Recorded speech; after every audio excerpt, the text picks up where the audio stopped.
How many times has a patient presented to your clinic saying that they know that they have a UTI because their urine is cloudier or stinkier than normal?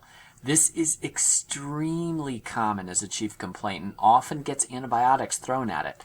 But is that the right thing to do? If you've listened to the previous videos in this series, you might be a bit more tolerant of the fact that it can be expected to have bacteria in the urine even in asymptomatic patients. It's important to note that there are studies showing significant association between the cloudiness of a urine and the presence of bacteria. But remember, not all bacteria needs antibiotics. Only symptomatic bacteria does.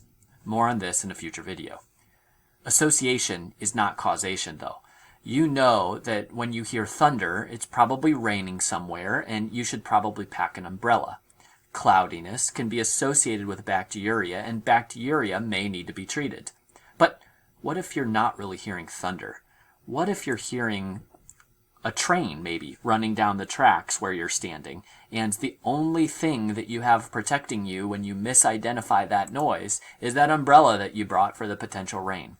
In patients with other complaints, do we associate cloudy urine with UTI as being the cause of their other systemic complaints and risk missing the true etiology of their symptomatology?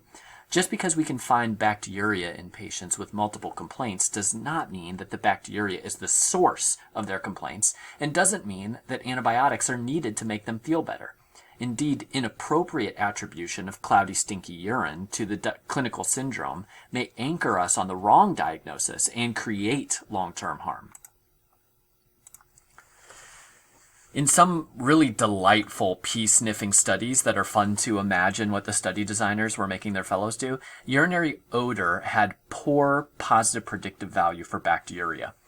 Patients' self-reports in changes to their urine normal brand of aroma were also rarely associated with significant growth on culture. The smell of urine really does not predict true infection.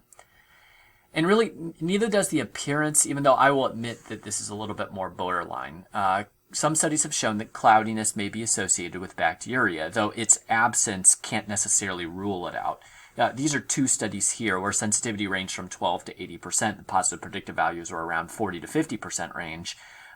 Some patients get cloudy urine when they have bacteria. That's not necessarily not true. It's definitely possible that someone could have cloudy urine and also could have bacteria. But cloudiness does not necessarily mean that bacteria are present. And even if bacteria are present, cloudiness does not mean that those bacteria need antibiotics to make that cloudiness go away for some reason. Two more studies hammering home that point. Positive predictive value really not super great again, but perhaps when cloudiness is combined with other signs and symptoms of UTI, we can improve the performance as far as it relates to prediction of positive cultures. But even in clinical decision-making tools, we only max out at about 77% PPV. The reason it's not reliable in all of these studies is because there are many, many things that can change the appearance and the odor of a patient's urine. Just try Googling it. It is fun. Some of the things are absolutely hilarious, but Dr. Google always has infection listed as something that's possible with changes in smell and color. And patients read this. Your patients will read this. They will freak out, and they are going to come to you for intervention because they're scared of infection, and they're worried about their cloudy pee. Diet, vitamins, other chronic medical conditions may all affect a change in the urine, and none of these needs antibiotics. Just stop eating asparagus if the smell really bugs you.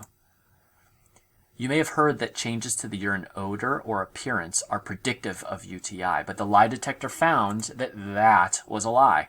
In actuality, multiple things can change the characteristics of the urine.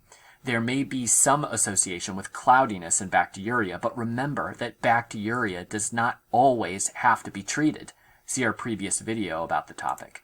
In general, stinky or cloudy urine should not prompt cultures, since it should not prompt treatment. Reducing the cloudiness or addressing the smell of a patient's urine is not high priority. This was the fourth in a series of lectures that you can find at our Viper YouTube channel. Take a listen to our other 9 myths about urinary tract infection that get mistaught in medical school, and let me know if you have questions.